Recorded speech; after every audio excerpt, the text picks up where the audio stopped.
Hello दोस्तों, स्वागत है आप सबका इस वक्त की लेटेस्ट अपडेट में। तो दोस्तों, झारखंड सहायक चार्ज भर्ती 2025 को लेकर के कटअप शिथिलता रद्द होने के बाद झारखंड के पारा शिक्षक सुप्रीम कोर्ट जाने की तैयारी में। अब यहां पर एक ट्विस्ट आया है दोस्तों कि अब ये झारखंड के सहायक अध्यापक जब कटअप शिथिल हो गया है तो काफ़ी व्याकुल हैं, और व्याकुलता के कारण अंत में इन्होंने निर्णय लिया है कि रिव्यू पिटिशनर हम लोग बन करके हाईकोर्ट के आदेश का रिव्यू कराएंगे। क्यों?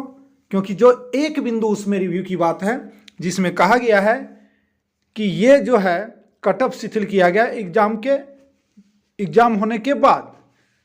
मैं हर वीडियो में यही बोला था आपको कि एग्जाम के बाद हो या पहले, कटअप शिथिलता वाली वैलिड नहीं रह सकता है, क्योंकि आर्टिकल 14 का हवाला दिया गया है हाईकोर्ट के द्वारा। इसलिए चाहे रिव्यू पिटिशनर कर दे, चाहे सुप्रीम कोर्ट चले जाए, पारा शिक्षक कुछ होने जाने वाला नहीं है।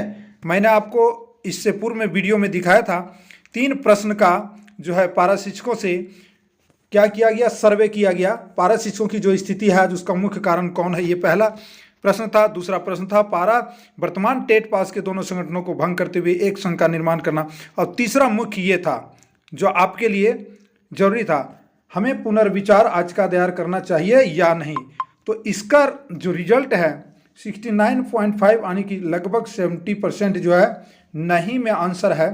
तो अब भी जो ये लोग सोचते होंगे वो अभी भी मनसा त्याग दें, इससे बर्बादी के सिवाय नहीं कुछ होने वाला है। सहायक चार्ज जो है मटिया मेट में चला जाएगा। अब यहाँ पर कुछ साथी लोग जो बात किए हैं, देखिए यहाँ पे बहुत ही अच्छी जो है बातें आई है।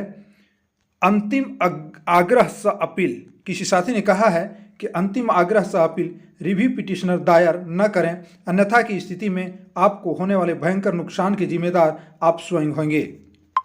किन्हीं साथी ने ये बात कहा है, और किन्हीं साथी ने ये बात कहा है, देखिए बहुत ही अच्छी बातें आ रही है, लेकिन मानने वाले माने तब तो। सभी टेट पास सहायक अध्यापकों को नमस्कार। जोहार मित्रों, अब आम टेट पास सहायक अध्यापकों को जागने का समय आ गया है, क्योंकि कुछ टेट पास सहायक अध्यापकों को सहायक चार्ज की बहाली से गुदगुदी हो रही है। वो नहीं चाहते हैं कि यह नियुक्ति हो। देखिए इन्होंने बहुत ही अच्छी है, जबरदस्त तर्क वाली बात बोली है। वे नहीं चाहते हैं कि यह नियुक्ति हो क्योंकि उन्हें पता है वो मेरिट लिस्ट में शामिल नहीं हो सकते, क्योंकि वो पढ़े नहीं होंगे, है ना, बात सही है।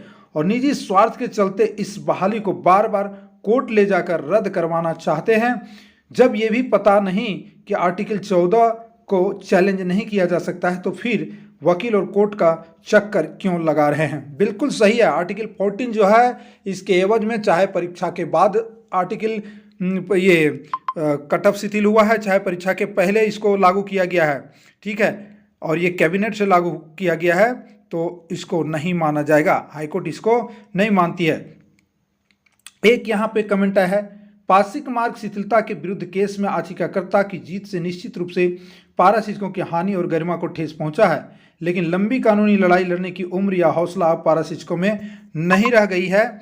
और इन्होंने ही कहा है, अतः हमें केवल रिव्यू पिटिशनर तक सीमित रहना चाहिए। अगर रिव्यू में हम हारते हैं तो हार स्वीकार करना ही श्रेयस्कर। अब यहाँ पर ये जो कह रहे हैं कि हार स्वीकार रिव्यू पिटिशनर तक ही शामिल होना चाहिए, भैया रिव्यू पिटिशनर में भी आप बन के जाएंगे, पिटिशन करेंगे तो रिव्यू के लिए भी हाईकोर्ट में सुनवाई होगी, और तब तक के लिए रिजल्ट आपका रोका जा सकता है। और रोका जा सकता है, इसका परिणाम क्या होगा कहना मुश्किल है। इसलिए सभी होशियार हैं, सभी के पास विवेक है, विवेक से कार्य लें। क्योंकि देखिए अगर कोर्ट कचहरी में अगर आप फंसाते हैं पुनः नियुक्ति वाली प्रक्रिया, इधर सुप्रीम कोर्ट का जजमेंट आने वाला ही होगा। देख लीजिए, किसी को कन्फर्म पता नहीं है, लेकिन सुप्रीम कोर्ट का जजमेंट जो है जब आ जाएगा ना, और आपके पास जो है किसी तरह का फिर समय नहीं मिलेगा, इधर हाईकोर्ट में फंसा दीजिएगा सहायक चार्ज नियुक्ति को, तो ये जो है खिचड़ी बन जाएगा। हो न हो क्या होगा इसका परिणाम कुछ नहीं पता है। फिर कहीं हाईकोर्ट के जज जो है गुस्से में आकर के या किसी तरह से अतार्किक, वैसे तो तार्किक ही करेंगे, लेकिन उनका कुछ अलग तर्क अगर लगा दिए और ये सहायक चार्ज की जो है विज्ञापन प्रक्रिया में ही कुछ छेड़छाड़ कर दिए, विज्ञापन प्रक्रिया को ही जो है निरस्त करने का आदेश दे दिए, तब क्या होगा जरा सोचिए। बार बार हाईकोर्ट और सुप्रीम कोर्ट मत जाइए। आज तक जो भी तमाशा लगा हुआ है, सीटेट वाले जीते हैं, वो आर्टिकल 14 के ही तहत उनका भी हाईकोर्ट के ओर से इनको जो है इंक्लूड किया गया था, ये समझ लिया। हालांकि वहाँ हवाला नहीं दिया गया था आर्टिकल 14 का, मगर इसी का जो है लगभग इसी के समरूप हुआ है। उसके बाद जेटेट वाले चल गए सुप्रीम कोर्ट। तो जेटेट वाले चल गए तो नुकसान किसको हो रहा है ज़्यादा? तो जेटेट वाले को ही नुकसान हो रहा है।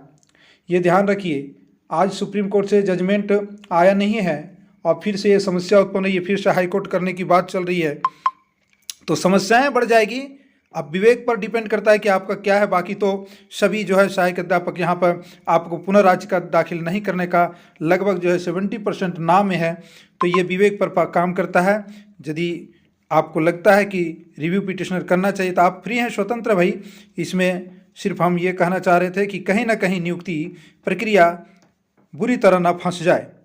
तो जय हिंद दोस्तों, वीडियो को लाइक शेयर कीजिएगा, चैनल पर नए होंगे तो सब्सक्राइब करके बेल आइकन को भी प्रेस कर लीजिएगा ताकि आने वाले छोटे मोटे हर लेटेस्ट अपडेट आप तक पहुंच सके। जय हिंद।